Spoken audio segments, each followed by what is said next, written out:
Esta tarde vamos a terminar con el tercer mensaje de la serie Reavivando lo que está a punto de morir. Hemos estado analizando el diagnóstico que ha hecho, como dije en las dos presentaciones anteriores, el médico del alma. Y aunque es peligroso el diagnóstico, déjenme decirles que hay esperanza. Lo vamos a ver en el tema titulado Fortalece lo que está a punto de morir. En el primer mensaje nosotros vimos que el corazón puede enfriarse sin darse cuenta. En el segundo vimos que podemos tener apariencia de vida y aún estar muertos. Pero hoy Dios no viene solo a diagnosticar. Hoy Dios viene para restaurar. Hoy, hermanos, si el Señor nos ha traído hasta aquí, no es para que quedemos igual. Mire lo que Él le dice en Apocalipsis 3:2. Apocalipsis 3:2.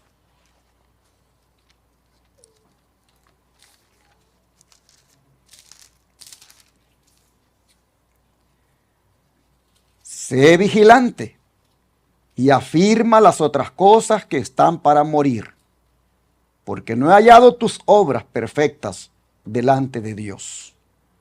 La palabra afirma es lo mismo que fortalece.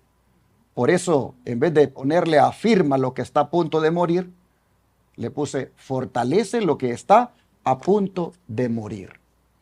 Hermanos, este versículo y esta frase de sé vigilante y afirma o fortalece las otras cosas que están para morir, es una declaración clave en este tiempo. Porque, hermanos, si Dios dice que algo está por morir, eso quiere decir que todavía puede vivir. ¿Sí o no? Repito, si Dios dice que algo está por morir, es porque todavía puede vivir. Hermanos, Dios esta tarde no le está hablando a muertos en su totalidad. Le habla a personas que estamos en peligro, pero que tenemos esperanza. Gloria a Dios. ¿Por qué? Porque la misión del Señor es restaurar. La misión del Señor es levantar. La misión del Señor es resucitar. Me gusta el versículo que tenemos aquí en el profeta Isaías, capítulo 42, versículo 3, en cuanto a la misión de Jesús. Isaías 42, versículo 3.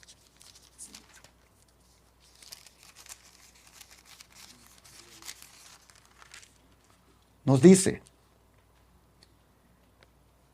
vamos a leer del 1 al 3. 42, 1 al 3.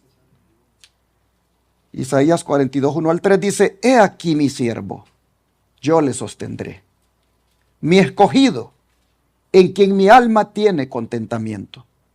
He puesto sobre él mi espíritu. Él traerá justicia a las naciones. No gritará, ni alzará su voz, ni la hará oír en las calles. No quebrará la caña cascada, ni apagará el pábilo que humeare. Por medio de la verdad, traerá ¿qué cosa? Justicia. Hermanos y hermanas, hay dos imágenes aquí que son clave. Número uno, la caña cascada. Y la otra, el pábilo que humeare. Una caña era algo frágil. Y si estaba dañada, se consideraba inútil, espiritualmente hablando. Hermanos, hoy nosotros vemos que el Señor, quien es el siervo aquí, Él venía para restaurar. Él vino para levantar. Lo que el mundo descarta, Cristo no lo descarta. Cuando el pábilo está humeando, aquí nosotros vemos que el Señor viene y le da vida. ¿Qué es un pábilo que humea? Es una mecha que casi se apaga y solo queda humo. Y eso lo que representa es una fe débil, una vida espiritual que se va apagando. No hay llama, solo hay señales de que alguna vez hubo fuego. Pero, ¿qué es lo que está revelando aquí del Mesías? Que Cristo no vino para destruir al débil, que Él vino para restaurar lo que está a punto de morir. Cristo no apaga, Cristo aviva. Cristo no rompe, Cristo sostiene. Hermanos, Cristo es un Mesías de ternura y restauración y no de condena inmediata. Así que Cristo esta tarde no está desechando lo que aún puede restaurar. A veces somos como las cañas cascadas. Seguimos en la iglesia, pero estamos heridos. A veces cantamos, pero estamos quebrados por dentro. A veces servimos y los hermanos nos ven sirviendo, pero por dentro a veces estamos dañados. Hay personas sentadas en la iglesia todos los sábados que se miran firmes, pero a veces por dentro están a punto de romperse por problemas matrimoniales, por problemas familiares y de otra índole. Hay creyentes que son como el pábilo que humea, que tal vez en un tiempo ardieron, pero que hoy solo se ve el humo. Tal vez porque antes oraban, pero hoy ya casi no lo hacen. Antes tal vez lloraban porque se quebrantaban cuando leían la palabra, pero hoy están fríos. Entonces, no están apagados completamente, pero ya no están encendidos. Y a ellos Cristo ha venido para reavivarlos. Cristo ha venido para no terminar con lo que aparentemente el mundo descarta. En el mundo, lo roto se bota, lo débil se elimina y lo que no sirve se reemplaza. Pero Cristo, Él no rompe. Cristo no apaga. Cristo no abandona. Hermanos y hermanas, Cristo nos ama. El mundo lo descarta a veces a uno porque está roto, pero Cristo nos recoge para restaurarnos. Ahora, hay una advertencia en el versículo, porque no dice que se va a quedar así para siempre. Dice, traeré justicia. Es decir, Cristo restaura, pero también transforma. Cristo levanta, pero también exige verdad.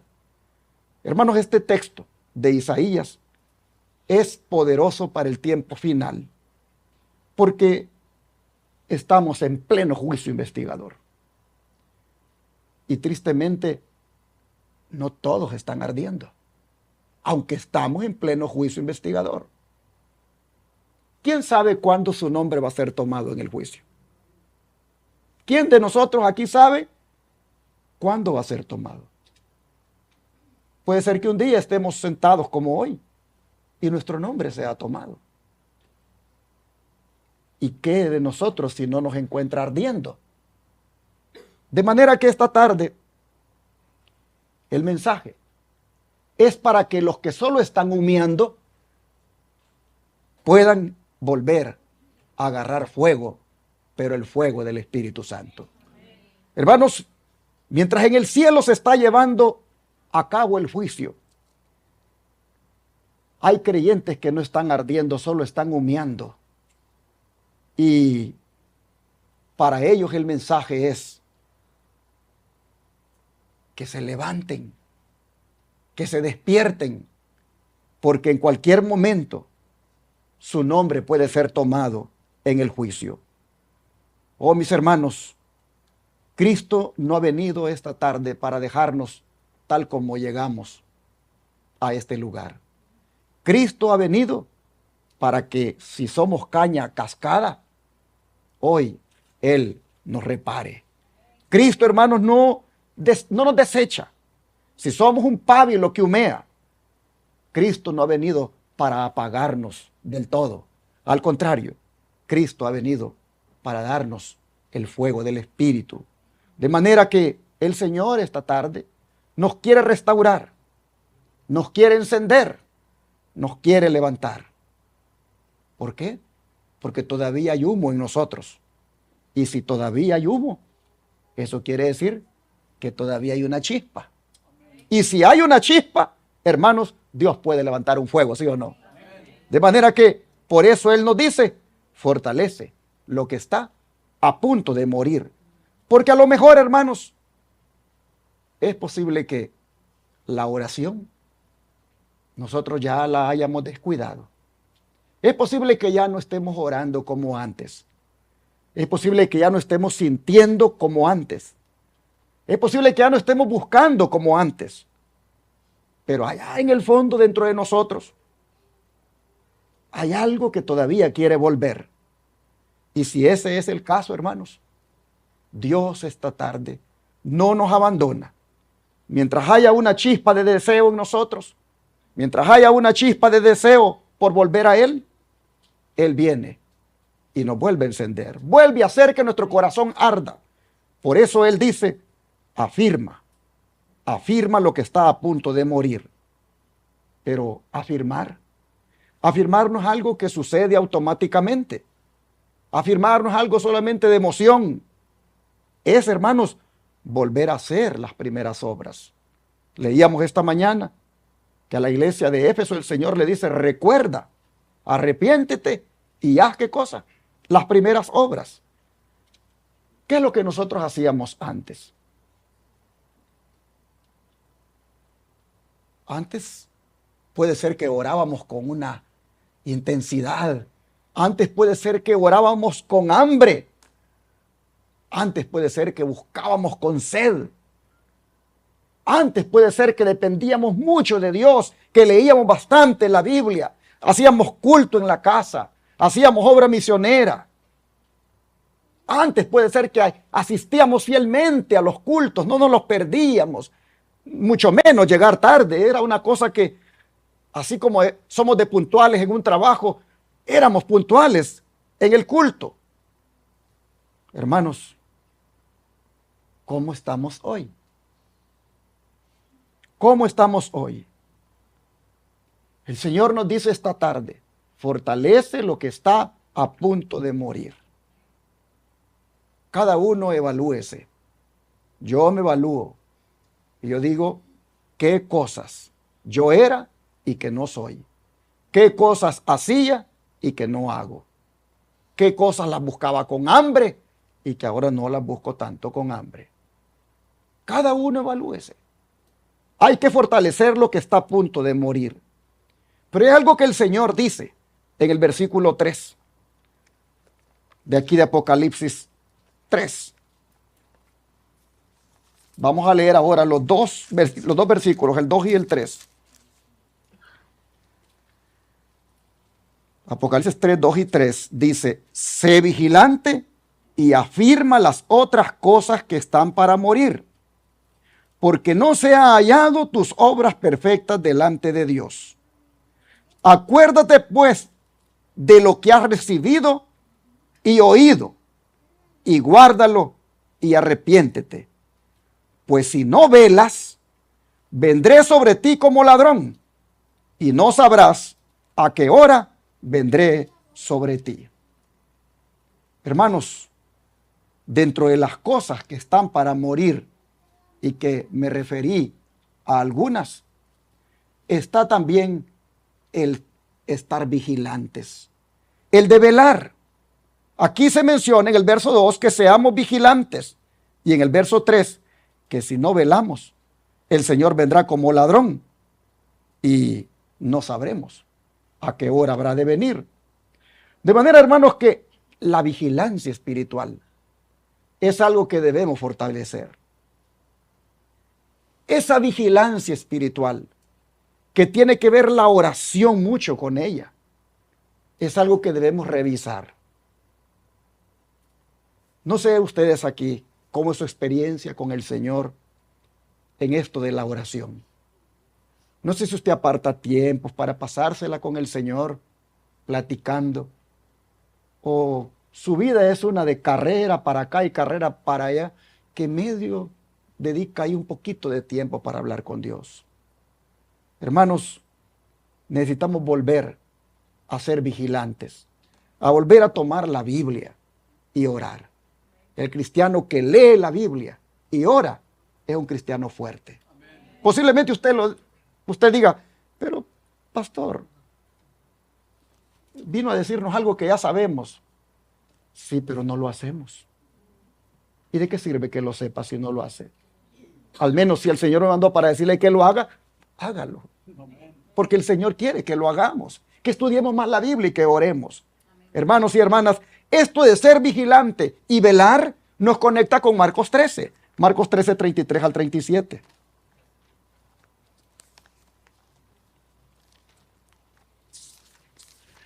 Marcos 13, versículo 33 al 37.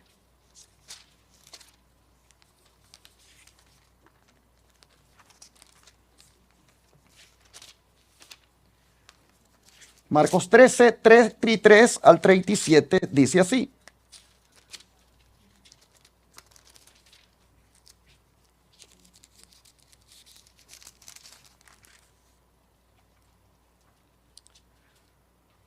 Mirad, velad y orad, porque no sabéis cuándo será el tiempo. Es como el hombre que yéndose lejos dejó su casa y dio autoridad a sus siervos, y a cada uno su obra, y al portero mandó que velase. Velad pues, porque no sabéis cuándo vendrá el Señor de la casa, si al anochecer o a la medianoche, o al canto del gallo o a la mañana, para que cuando venga de repente no os halle durmiendo. Y lo que a vosotros digo, a todos lo digo, velad. Hermanos, este relato es verdad presente. A veces decimos, sí, la verdad presente es el mensaje de los tres ángeles. Pero también velar y orar es verdad presente. Tú puedes conocer muy bien el mensaje de los tres ángeles y lo puedes predicar. Pero si tú no velas ni oras, ¿de qué te serviría la verdad presente? Hermanos, velar y orar es verdad presente para nosotros. Mire que Jesús aquí no está dando sugerencias. Está dando tres mandatos y son estos. Mirad, velad y orad.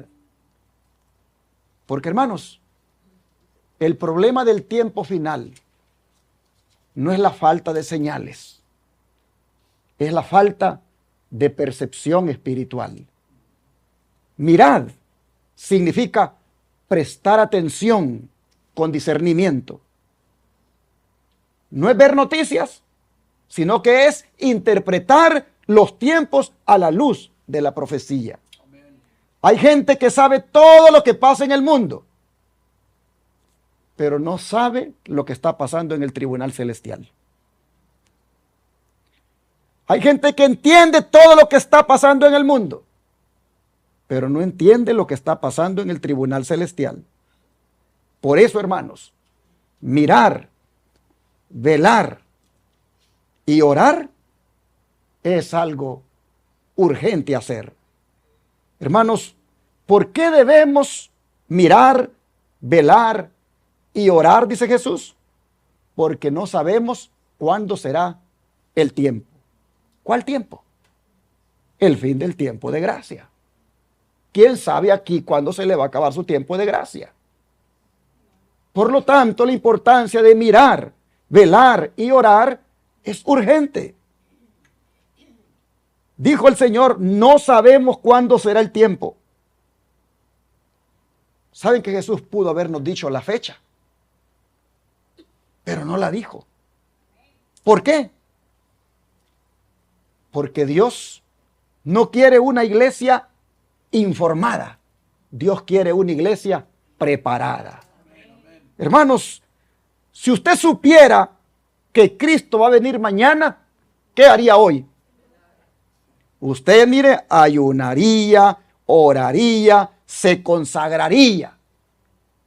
Pero entonces Dios le dice, no te doy la fecha para ver si estás listo siempre. No te doy la fecha para ver si estás listo siempre. Pero sí, dice Dios, te doy una autoridad y una responsabilidad. Te doy la autoridad, dice Dios, de hacer mi obra y la responsabilidad de velar como un portero. El portero que nosotros leímos aquí, hermanos, ese no es un título. Esa es una función espiritual. El portero es el que está alerta, el que percibe el peligro y le avisa a los demás. Ese portero hoy es usted. Ese portero es la iglesia también. Ese portero es el padre de familia. Ese portero es el dirigente de la iglesia. ¿Qué pasa si el portero se duerme? Hermanos, si el portero se duerme, la casa queda expuesta. Y dormirse hoy es traicionar la misión. Dormir espiritualmente, hermanos, es perder sensibilidad, es normalizar el pecado. Dormirse hoy es vivir sin urgencia. Saben que hay gente que ya no siente convicción y creen que están bien, como dije esta mañana. Hay gente que ya no lucha espiritualmente y creen que están en paz. Pero esa no es paz. Eso es adormecimiento. Hermanos y hermanas, el mayor engaño del tiempo final es sentirse bien estando dormido. Por eso Jesús recalca, lo que a vosotros digo, ¿a cuántos dice que se los dice? A todos lo digo, velad. Hermanos, lo que el Señor estaba diciendo no era solo para los discípulos, era también para todos. Era para esta iglesia de Tampa. Era para usted que está aquí esta tarde. Es para este tiempo. Hermanos, el Señor nos dice hoy, no mañana. Mirad, velad y orad. No lo hagas cuando tengas tiempo. No lo hagas cuando sientas ganas. Hazlo ahora. Porque, hermanos, mientras nosotros decidimos si velamos o no, el juicio está avanzando. Mientras tal vez nosotros nos distraigamos aquí en la tierra o nos distraemos, el juicio está avanzando. No se nos olviden, hermanos, que los libros están abiertos y esos libros contienen nuestros registros. Esos libros dicen hasta lo que pensamos, lo que decimos, lo que hacemos. Por lo tanto, mientras esos libros están abiertos, hermanos, nosotros no posterguemos nuestra decisión de entregarnos al Señor, porque nuestro nombre puede ser considerado en algún momento. Mira, el problema no es que Cristo se tarde. El problema es que muchos ya no velan, ya no hacen vigilia. Por eso esta cita del don de profecía, miren cuán importante es ponerle atención. Peligrosa es, dice, la condición de quienes cansándose de velar, se vuelven a los atractivos del mundo. Mientras el hombre de negocios está absorto en el afán de lucro, mientras el amante de los placeres está buscando cómo complacerse, mientras la esclava de la moda está renovando su vestuario, puede ser que en ese momento el juez de toda la tierra pronuncie la sentencia. Ha sido pesado en la balanza y ha sido hallado falto. Hermanos, esta cita es demasiado solemne como para dejarla así, en una simple lectura. Esta no es una cita para admirar, es una cita para temblar, porque describe una de las realidades más peligrosas del tiempo final. Describe a una persona que está ocupada, pero no preparada. Mire, todo comienza con la frase, peligrosa es la condición. Esta frase, hermanos, no es una opinión, es un diagnóstico divino. Hermanos, cuando el hermano White dice, peligrosa es la condición, ella no está dando aquí una sugerencia. Ella está revelando cómo Dios ve la vida del creyente. Mire que no dice complicada es la condición. No dice difícil es la condición. Ni mucho menos dice mejorable es la condición. Dice ¿qué cosa? Peligrosa. Y cuando Dios, a través del don profético, llama algo peligroso, eso quiere decir que es algo de ponerle atención. Es algo urgente. Es algo con lo cual no podemos negociar. Pero ¿qué es lo que hace que esa condición sea tan peligrosa? No es solo el pecado, no es solo el mundo, es la combinación de tres cosas. Hermanos, la cita dice que conocen la verdad, pero se relajan. No son ignorantes, son creyentes que han bajado la guardia. Mira, hermano, hermana, que ni siquiera son rebeldes, son descuidados. Y eso es más peligroso, porque no sienten culpa. Siguen en la iglesia, pero no vigilan. Cantan, pero no velan. Oran, pero no luchan. Asisten, pero no cambian. Hermanos, no hay condición más peligrosa que una vida religiosa sin vigilancia. El peligro, hermanos, no es externo. El peligro es interno. Muchos piensan que el peligro está afuera. Muchos piensan que el peligro es el mundo, es la tentación, es la crisis. Pero la cita dice que el peligro es la condición del corazón. El mayor peligro, hermanos, no es lo que nos rodea, es lo que ya nos está afectando. El problema es cuando ya no se percibe el peligro. Eso es lo más serio. La persona que está en una condición así no siente urgencia, no siente necesidad de cambio, no siente que está en riesgo. Es como alguien que está enfermo pero dice que está bien. Hermanos y hermanas, cuando dejamos de sentir el peligro espiritual, ya estamos en peligro espiritual. Por otra parte, esta frase, peligrosa es la condición, nosotros vimos en la cita que es la antesala de la sentencia. Esta condición, hermanos, no es el final, es el camino hacia el final, porque el texto termina diciendo, pesado en la balanza y hallado falto. De manera que, ¿cómo está su condición? Hermanos y hermanas, la condición de muchos está justamente como dice la cita, en peligro. Primero, hay descuido en la oración, en el estudio de la Biblia. Después, hay distracción en redes sociales. Después, te quieres convertir en influencer como los otros y terminas haciendo o empezás a hacer videitos ahí que se parecen a los de los otros. Y estás el sábado en la iglesia, pero estás haciendo unos videos un poco extraños. Hermanos, después te vas endureciendo y finalmente viene la sentencia. Nadie, hermanos, es hallado falto de repente. Eso es el resultado de una condición peligrosa que se sostiene. Así que esta tarde Dios nos está preguntando que si nuestra condición la queremos nosotros cambiar o queremos seguir igual. Mire, Dios ni siquiera está preguntando si somos miembros. Dios no está preguntando si conocemos doctrina. Dios no está preguntando si venimos a la iglesia. Dios lo único que está diciendo es, peligrosa es tu condición. Dios está evaluando. Hermanos y hermanas, ¿cómo estamos? ¿Estamos velando o estamos relajados?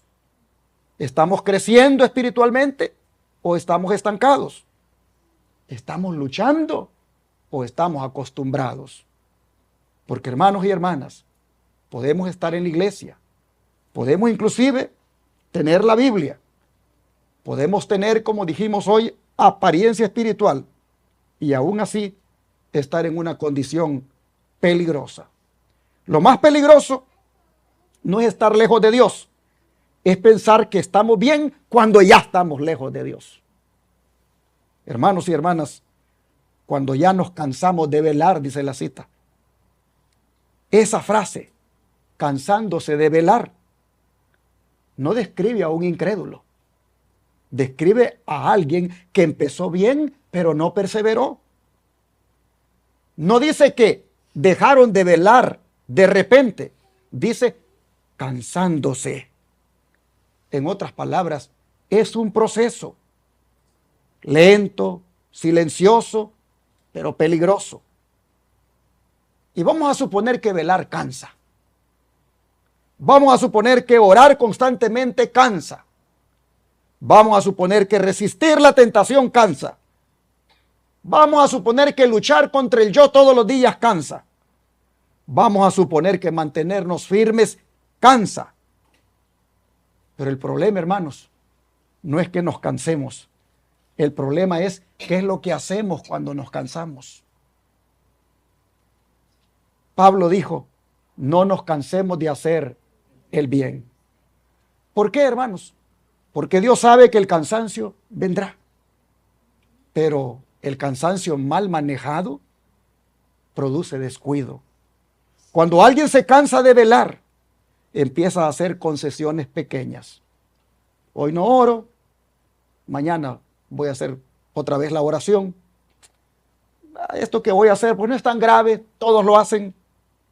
Solo esta vez los muchachos de la iglesia lo hacen y no pasa nada con que yo lo haga también, dice un joven. Hermanos, cuando se cansa de velar, comienza a negociar. Comienza a negociar con el pecado. Y ahora el problema ya no es el pecado, es bajar la guardia. Muchos piensan que la caída comienza en el pecado, pero no. La caída comienza cuando dejamos de ¿qué? De velar. Por eso Cristo dijo a los discípulos en el Getsemaní, velad ¿qué cosa? Y orad para que no entréis en tentación. Hermanos, primero dejamos de velar y luego entramos en tentación. La caída no empieza cuando pecamos. La caída empieza cuando dejamos de vigilar. El cansancio, hermanos, termina endureciendo el corazón. Y al principio luchamos, pero cuando nos cansamos dejamos de luchar. Y cuando dejamos de luchar, comenzamos a aceptar lo que antes resistíamos. Lo que antes nos hacía llorar, ahora nos parece hasta normal. El cansancio, hermanos, el cansancio espiritual prolongado, termina en insensibilidad espiritual. Por eso, no caigamos en el engaño de decir, necesito descansar. Yo siempre le digo a los hermanos, cuando alguien dice, mire, yo no voy a agarrar cargo ahora porque necesito descansar, yo le digo a descansar al panteón. Porque aquí en la iglesia, mientras estemos en la iglesia, vamos a trabajar. Amén. Vamos a servir. Amén. Mientras estemos en esta tierra, no tenemos que decir voy a descansar. Tenemos que decir como Isaías, heme aquí, envíame a mí. Amén. Hermanos, cuando nosotros decimos necesito descansar, ahí hay uno de los engaños más sutiles. Porque la persona dice, estoy cansado y necesito un break. Pero ese descanso, ese break, no es en Dios. Ese break es en el materialismo. Ese break es en el mundo. Y por ahí comienza a relajarse, deja la oración, deja la vigilancia, baja la intensidad espiritual. Y cuando dejamos de velar para descansar, entonces terminamos descansando en aquello que nos destruye. Hermanos y hermanas, los discípulos en Getsemaní, Jesús les dijo, velen conmigo. ¿Pero qué hicieron ellos? Se durmieron. ¿Se durmieron porque eran malos? No, no se durmieron porque eran malos. Se durmieron porque estaban cansados. Hermanos, mientras ellos dormían, el momento más crítico de la historia se estaba acercando y estaba ocurriendo. Porque Jesús allí en ese Getsemaní Allí dice que la salvación pendía de un hilo. La salvación de la raza humana pendía de un hilo. En el momento más crítico, los discípulos dormían. Así también ahora. Muchos duermen justo en el momento más decisivo. Oh, mis hermanos, hoy estamos viviendo como en el Getsemaní final. Porque allá en el cielo, el juicio está en marcha. Allá en el cielo, la gracia está por cerrarse. Hermanos, y mientras la gracia está por cerrarse allá en el cielo, muchos del pueblo de Dios están durmiendo. De manera que no es el mundo en que está en crisis ahorita. Quien está en crisis es la iglesia. Porque la iglesia ha entrado en un dormitar. Antes uno decía, bueno, tal vez allá en las iglesias de la conferencia es normal que las cosas estén como están porque no se les predica tal vez mensajes de reavivamiento, de despertar, de profecía. Y uno tal vez pensaba así. Pero resulta que ahora, aún en las iglesias donde se está predicando profecía, aún en las iglesias donde se está predicando la verdad presente, aún en las iglesias donde se está predicando la ley y el testimonio, aún en las iglesias estas, hay muchos que están durmiendo. Hermanos y hermanas, repito, el mundo está en crisis, pero la iglesia está todavía en una crisis más grande, porque la iglesia se está cansando de velar. Oh, mis hermanos, hay agotamiento espiritual. Mientras que por allá celebran sus reavivamientos con hosanas, con aleluyas y tal vez con un mensaje que no es así de verdad presente. Aquí donde hay verdad presente, hay tristemente un dormitar, hay un adormecimiento. Así que eso pasa, como dice la sierva del Señor, porque los creyentes se cansaron de velar. Hermanos, cuando nos volvemos al mundo, cuando alguien se vuelve al mundo, no se vuelve de golpe, se vuelve gradualmente. Es porque se cansa de velar. Primero pierde el fervor, luego pierde la disciplina y después pierde la sensibilidad. Y finalmente en el mundo pierde la salvación. Así que nadie se pierde en un día. Se pierde cuando deja de velar día tras día. Así que hoy no se trata, hermano, hermana, de si usted está cansado. Todos lo podemos estar físicamente. Pero la pregunta es, ¿vamos a rendirnos o vamos a velar aún estando cansados? Porque si usted dice, Señor, estoy cansado, pero no quiero rendirme, el Señor viene y lo levanta. Hermanos, Dios quiere sostenernos. Imagínese usted esa escena. Es de noche, todo está en silencio y todo está oscuro. El hombre está en su cuarto, la Biblia está abierta, la vela está encendida, el hombre está orando, el hombre está luchando, está tratando de mantenerse despierto, pero está cansado, muy cansado. El día ha sido largo, las responsabilidades fueron muchas, la mente está saturada y empieza a decirse, solo voy a descansar un momento. Cierra los ojos y se queda dormido. Pasan unos minutos, luego horas, y mientras él duerme, algo está ocurriendo en el cielo. Su nombre está pasando en el juicio y él no lo sabe. Está dormido. Cuando de repente se despierta sobresaltado. Mira el reloj, se siente extraño, corre a orar, pero ya no siente lo mismo. Busca a Dios, pero ya no hay la misma conexión. porque en el cielo ya se dijo que el que es sucio, siga siendo sucio, y el que es santo, sígase santificando. Hermanos y hermanas, él viene a descubrir demasiado tarde que perdió algo, que algo cambió, que algo se cerró para él.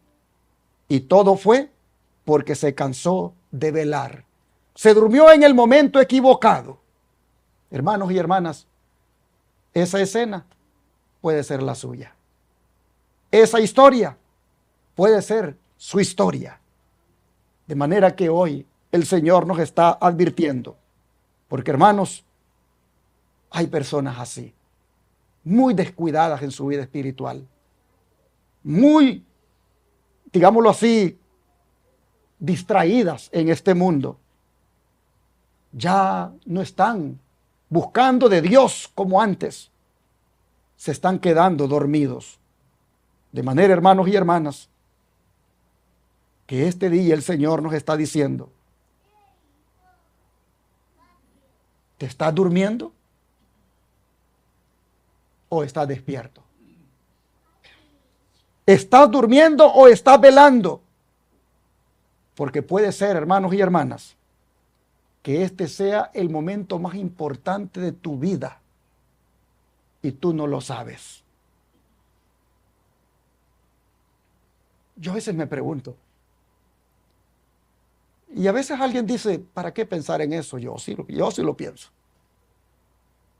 ¿Cuándo irá a tomar mi nombre el Señor? ¿Lo irá a tomar un sábado que esté predicando? ¿Lo irá a tomar un sábado que esté en la iglesia? ¿O lo irá a tomar en un día común de la semana? ¿Cuándo lo va a tomar? ¿Qué voy a estar haciendo cuando tome mi nombre? ¡Wow! Y cuando pienso en eso digo, ¿y cómo habré estado? ¿O cómo voy a estar cuando lo tome? Ese día habré orado. Ese día habré estudiado la Biblia.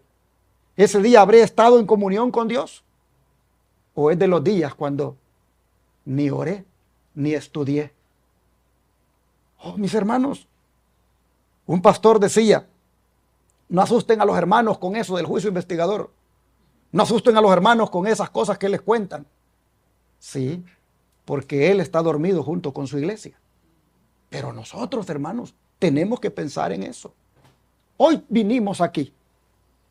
Todos estamos aquí sentados. Pero ¿qué tal si hoy se hubiera tomado nuestro nombre? ¿Qué tal si en este momento se tomara nuestro nombre? Hermanos, el Señor no nos trajo aquí ahora por casualidad. Nos trajo para decirnos que es tiempo de despertar. Amén. Que no hay que dormir, porque si nos dormimos ahora, es muy peligroso. Si nos dormimos ahora, hermanos, el desenlace puede ser fatal. Mire lo que dice, que esto es porque se cansaron de velar. Por eso dijo Jesús, lo que a vosotros digo, a todos lo digo, velad. Hermanos, pero la cita seguía diciendo de que cuando una persona se cansa de velar, mire lo que hace, se vuelve ¿a qué? A los atractivos del mundo. Y esta frase de que se vuelven a los atractivos del mundo, no dice que caen de repente, dice que se vuelven. Es decir, es una decisión progresiva, no es un accidente. Eso de que se vuelven implica cambiar de dirección, cambiar de enfoque, cambiar de afecto. La persona no deja a Dios de un día para otro, sino que empieza a mirar a otro lado. Y los atractivos del mundo, hermanos, no siempre son pecados escandalosos. Los atractivos del mundo son cosas agradables, entretenidas, aceptables, pero distractoras. Lo que entretiene la mente, lo que ocupa el tiempo, lo que satisface la carne, son los atractivos del mundo. Yo pregunto, ¿el mundo nos gana por presión o nos gana por atracción? Por atracción. El mundo no nos gana por presión, nos gana por atracción. El mundo no se está ganando a los jóvenes por presión. A veces decimos, pobrecitos los jóvenes, es que ellos no es fácil para ellos la presión que tienen hoy. No, ellos no están siendo arrastrados al mundo por presión, están siendo arrastrados por atracción. Y hermanos, el problema no es que el mundo sea finalmente atractivo. El problema es cuando el mundo nos gusta más que Dios. Cuando el mundo nos empieza a gustar más que Dios. Entonces, nos volvemos al mundo. Y entonces, hermanos, el mundo deja de ser nuestro enemigo y se convierte en nuestro amigo. El mundo se convierte en nuestro refugio. Y allí nos convertimos en enemigos de Dios. Nadie se pierde porque odia a Dios. Se pierde porque empieza a amar otra cosa más que a Dios. Y termina en esta categoría. En el hombre de negocios, en el amante de los placeres y en la esclava de la moda. Oh, mis hermanos, esta cita, vamos a desglosarla. El hombre de negocios.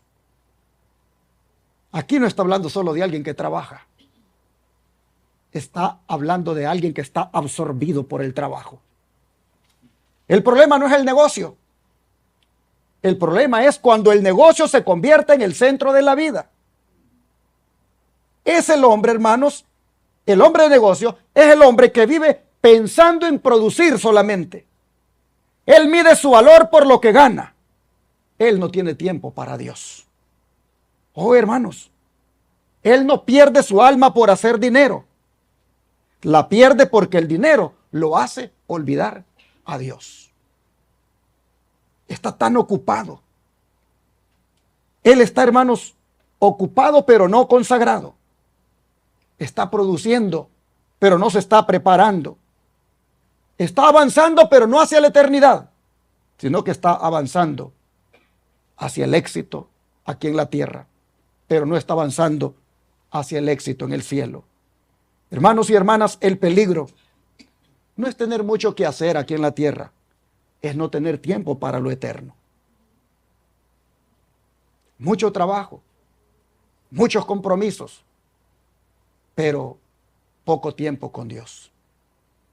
Una hermana me decía, ay pastor, le pedí tanto a mi Señor que le diera trabajo a mi esposo. Y ahora tiene tanto trabajo que ya no hayamos qué hacer.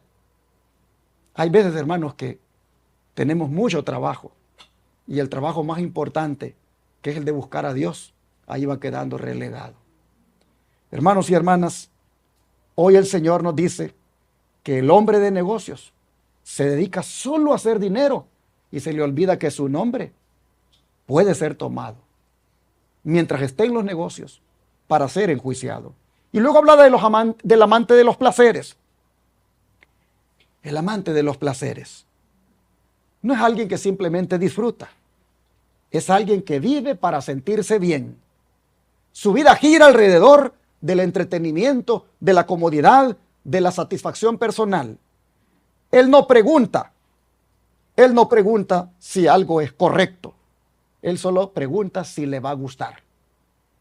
Hermanos, cuando el placer lo gobierna uno, entonces la obediencia a Dios desaparece. Uno ya no quiere sacrificio, uno ya no quiere disciplina, uno ya no quiere cruz, ahora solo quiere sentirse bien, aunque esté mal. ¿Saben que el problema no es el placer, sino que es cuando el placer reemplaza a Dios? Una vida dirigida por el placer nunca estará preparada para el juicio y nos hace caer en esto otro. Es la esclava de la moda. Hermanos, la esclava de la moda no está hablando solo de vestimenta, está hablando de identidad controlada por la apariencia. La esclava de la moda. ¿Quién es la esclava de la moda? Es una persona que solo vive para proyectar imagen. Ella depende de la aprobación externa. La esclava de la moda define su valor por cómo se ve. No se viste para agradar a Dios, sino que se viste para ser aceptada por el mundo. Ella ya no decide por convicción, decide por presión, decide por lo que está de moda, decide por lo que otros aprueban, decide por lo que llama la atención. Su vida está enfocada en el espejo y no en el carácter. Hermanos, la vida de la esclava de la moda está enfocada en lo externo, no en lo interno. Está enfocada en la apariencia, no en la santidad. Y ahora vimos esta mañana que Dios no mira lo que el hombre mira. Dios mira ¿qué cosa? El corazón. Hermanos, cuando la imagen es prioridad, el alma queda descuidada. ¿Cómo está esa mujer allí? Está encadenada. Yo pregunto, ¿la esclavitud está en la ropa? No. La esclavitud no está en la ropa, está en la dependencia. Porque aunque tenga mucho, nunca es suficiente. Siempre necesita otro estilo, siempre necesita otra tendencia, siempre necesita otra aprobación. La moda cambia constantemente, pero el carácter, que es lo único que pasa el juicio, eso, hermanos, es algo que no pasa. Eso es algo que permanece. Así que este día, el peligro no es cómo tú te ves, sino es cómo te ves cuando verdaderamente te miras ante el espejo de la ley de Dios. Hermanos y hermanas, hemos visto 3 retratos. El hombre de negocios, ocupado, absorto, sin tiempo para Dios. El amante de los placeres, buscando sentirse bien, evitando la cruz. La esclava de la moda, viviendo para la apariencia, olvidando el carácter. Pero lo más peligroso es que ninguno de ellos parece perdido. Ninguno de ellos está en rebelión abierta. Ninguno de ellos está lejos de la iglesia. Ninguno de ellos parecen malos. Pero todos están distraídos. Y mientras viven así, trabajando, disfrutando, proyectando imagen, el cielo no está distraído.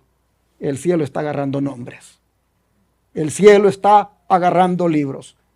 Hermanos y hermanas, mientras ellos viven su rutina, Dios está evaluando su condición. La cita dice que en ese momento, ¿en cuál momento? En el momento en que están ocupados, en el momento en que están distraídos, en el momento en que menos lo esperan, el cielo pronuncia una sentencia.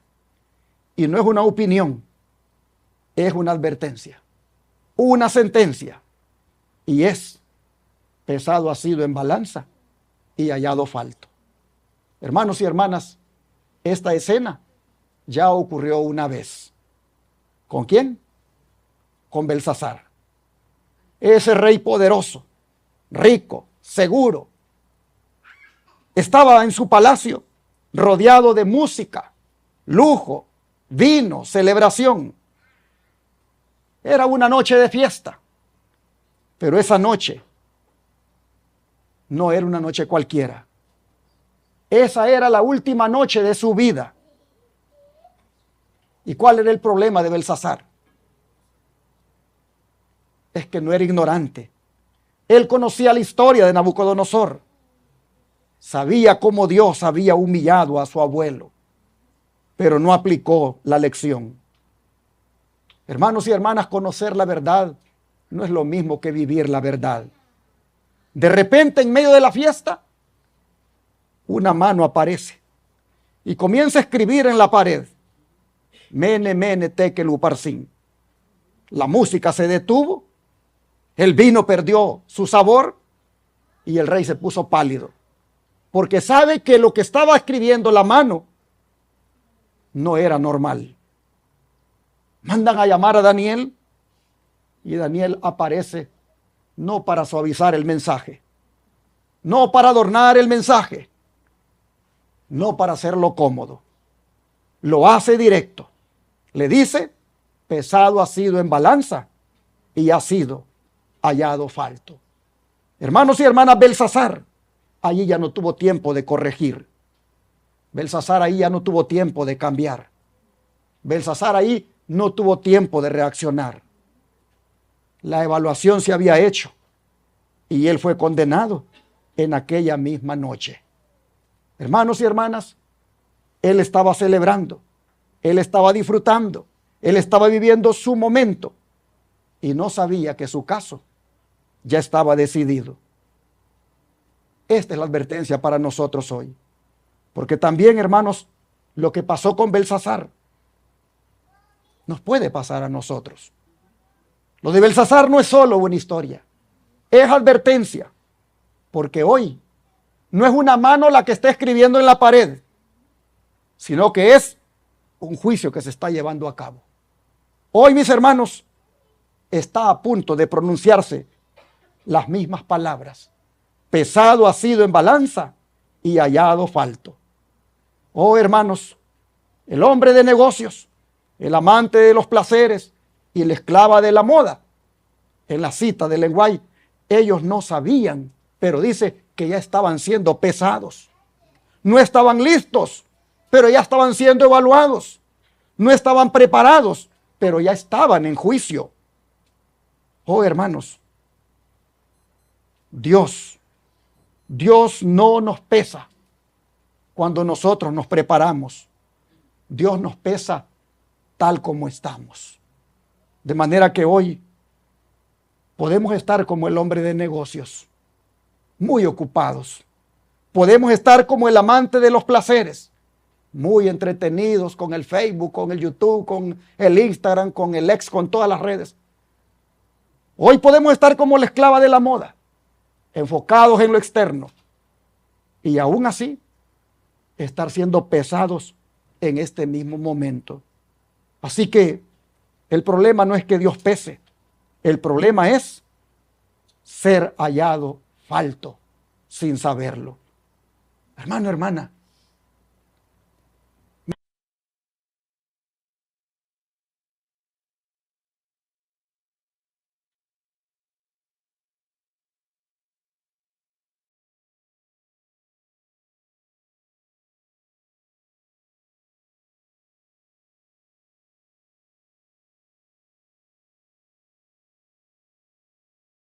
Mira, la ley dominical es algo que hay que entenderlo.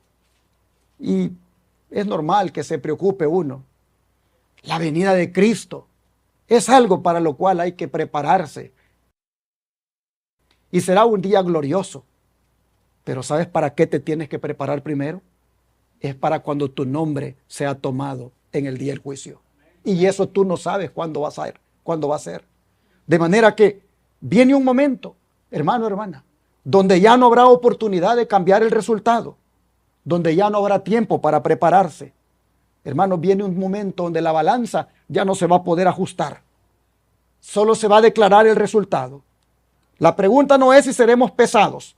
La pregunta es, ¿qué resultado dará la pesa cuando nuestro nombre sea puesto en la balanza? Imagínate, hermano, hermana, en ese momento, el cielo está en silencio. Los ángeles están en reverencia. Los libros son abiertos y tu nombre aparece. Wow.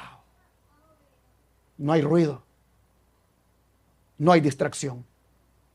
No hay excusas. Solo Dios y tu vida en ese momento. Y entonces tu vida es colocada en la balanza. Y allí no será lo que tú aparentas ahora. No será lo que tú dices ahora. No será lo que otros creen de ti. Ahí será lo que realmente tú eres. Y en ese momento Dios pronuncia una palabra. Pesado ha sido en balanza y hallado falto. Hermanos y hermanas, el problema no es que Dios pese. Es que muchos serán hallados faltos sin haber pensado que lo estaban. porque muchos van a estar viviendo tranquilos, como en los días de Noé, casándose y dándose en casamiento, en las tareas comunes, sin saber que su nombre ya fue tomado en el juicio. Oh, mis hermanos, dice el profeta Amós en el capítulo 4, versículo 12, lo siguiente. Amós 4, verso 12.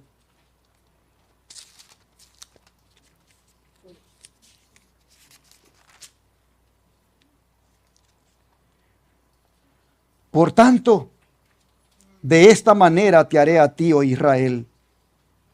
Y porque te he de hacer esto, prepárate para venir al encuentro de tu Dios, oh Israel. Saben que el Espíritu de Profecía hace una aplicación de este versículo y dice que el encuentro para el cual hay que prepararnos es para el momento cuando nuestro nombre sea tomado en el juicio.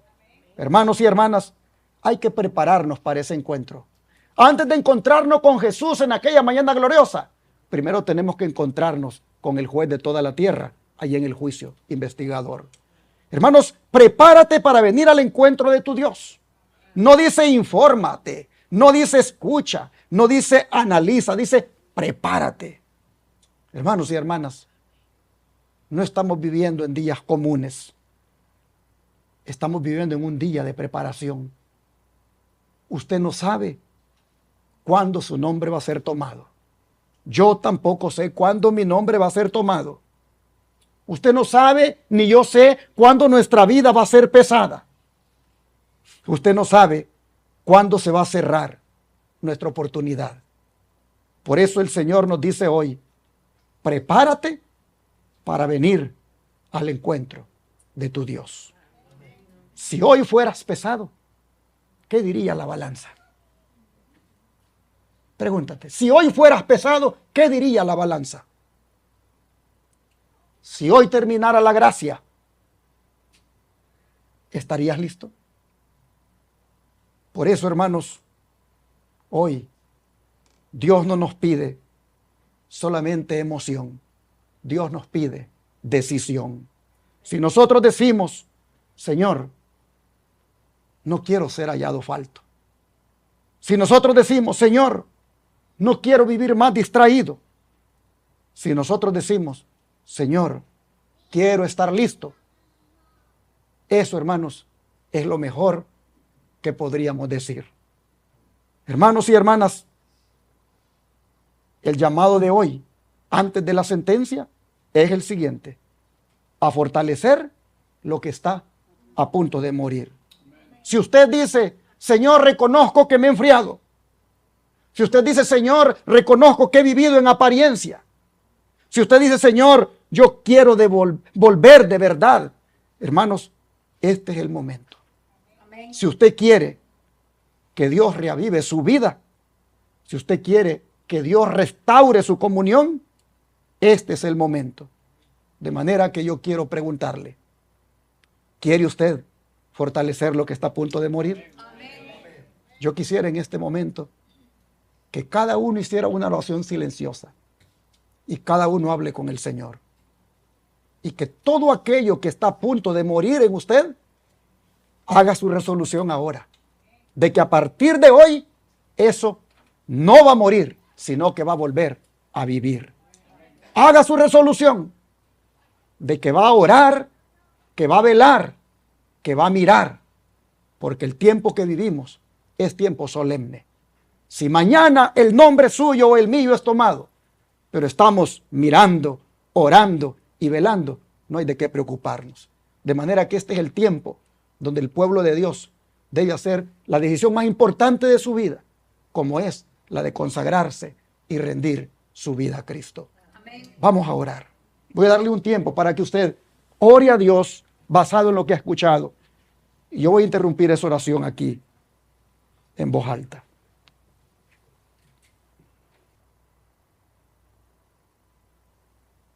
Padre Celestial, te rogamos que en tu gran misericordia y en tu amor nos concedas el privilegio de ser otra vez reavivados. Te pedimos, Señor, que las cosas que están para morir en nosotros no mueran, sino que a partir de ahora sean reavivadas otra vez. Señor, te rogamos que andemos de aquí en adelante velando y orando, como el portero, no dormirnos, sino estar despiertos. Padre, te rogamos que nos ayudes a estar preparados para cuando nuestro nombre sea tomado en el juicio. Señor, la vigilancia, el velar, es el mensaje de esta tarde. Es la única manera como podemos fortalecer lo que está por morir, solamente orando y velando. Ayúdanos, Señor, a ser un pueblo que ora, que vela, un pueblo que estudia, un pueblo que profundiza su relación contigo. Señor, te pedimos que todos los que hoy hemos oído este mensaje podamos salir de aquí con una sola decisión en el corazón, la de amarte, la de servirte y la de serte fieles, pase lo que pase. Señor, te rogamos que no claudiquemos entre dos pensamientos, que no estemos en el mundo y en la iglesia, que estemos, Señor, solamente en tus caminos. Ayúdanos, por favor, Padre, a honrarte siempre con lo que hablemos, con lo que pensemos y con lo que hagamos. Ayúdanos, Señor, a poner en alto tu nombre. Y para cuando en el momento nuestro nombre sea tomado en el juicio, te rogamos, Señor, que así como estamos hoy haciendo esta resolución, así nos encuentres, de manera que nos pongas al lado de los salvados. Te pedimos todo esto en el nombre de Jesús. Amén.